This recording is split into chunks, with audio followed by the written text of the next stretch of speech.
groups of 50 or more should not be convening together. Even the president said 10 people yesterday. The president said 10, and I know, I suspect you probably saw.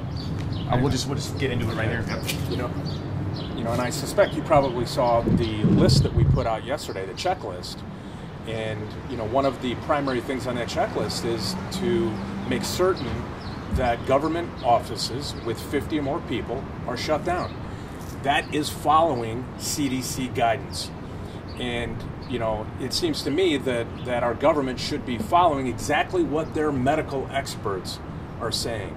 And to put federal employees in harm's way by sending them to work in offices where there are more than 50 people, I think is just wrong. What example is the federal government setting right now?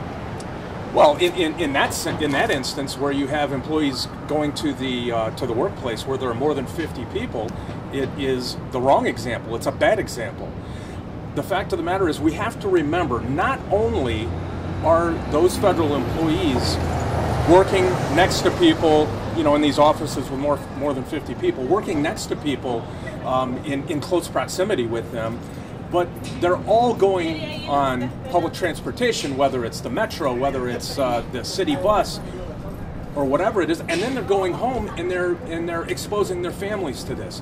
So where our government has made very clear, and the president has made very clear, that we need to make certain that we are doing everything we can to try to keep that curve, to flatten that curve to the extent that we can. The government's not doing that by requiring these employees to go to workplaces where there are more than 50 people. They have got to change course on this, because it is wrong to do to these people, to do to their families and their loved ones. I'm thinking about IRS employees who are sorting tax returns. Sure. Okay. I'm thinking about IRS employees who are sorting tax returns right now. I know that they're a small fraction of your membership, but these are folks who are in offices right now, in close proximity, handling mail that has been handled by the general public. Do you feel that these folks are at risk, and what can we do to mitigate that risk? Well, where we have people, and certainly, actually, the IRS is a large part of the members that we have across the country. And where those individuals are having to work in, whether it's in call sites or in service centers where there are large numbers of people, and in some cases thousands of people, obviously they are at risk. And so, what we've suggested is that for the IRS, that the tax day is moved from April 15th to October 15th. And it's a natural day, because that when somebody decides that they are going to try to file their taxes, later, they're going to request the opportunity to file their taxes later. The first time that they can do that is October 15th. So it's not a new date. It's not some arbitrary date. That is a date that will work, I think, well for the IRS. What that will do is it will remove a lot of pressure from the IRS, from employees, because they won't have everybody having to come into the offices. They can shut down those offices. And it will also remove some of the burden from taxpayers as well. So to me, anyway, it seems like, a win-win situation. The president shot that down in today's briefing. Were you watching that? I was not. So you weren't aware of that? I did not know that he shot that down. Okay. Is that something that you will continue to press for then? And what, I don't mean to sound flip, what power do you have to press for that?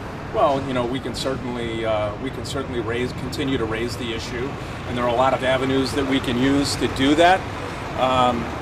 Clearly, I didn't see what it is you're referring to, so I'm not sure of the rationale behind that.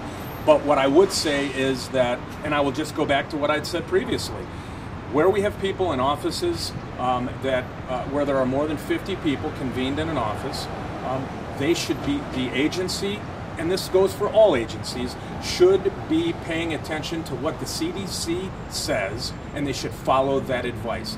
That is in the best interest of our country, and it's in the best interest of employees, most certainly.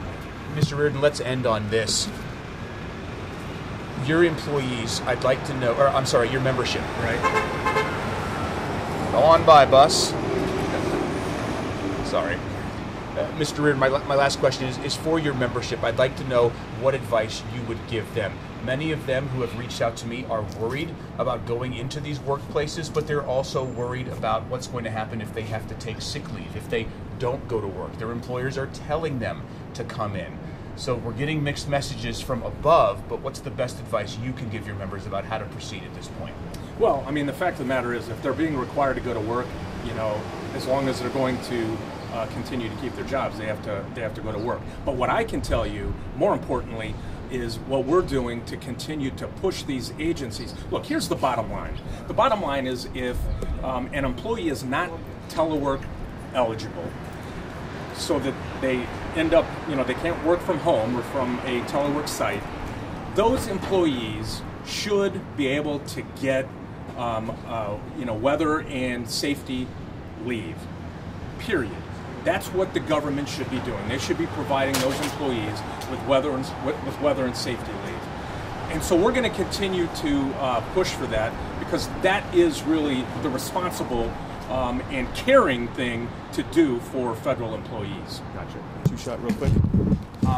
Just one last thing. The overall government response, as you've been watching in your office, watching from home, as another bus comes by, thank you. How would you characterize the federal government's response to this in regards to federal employees? I think it's been slow, and I think in some cases it is starting to pick up. I'm happy to see that.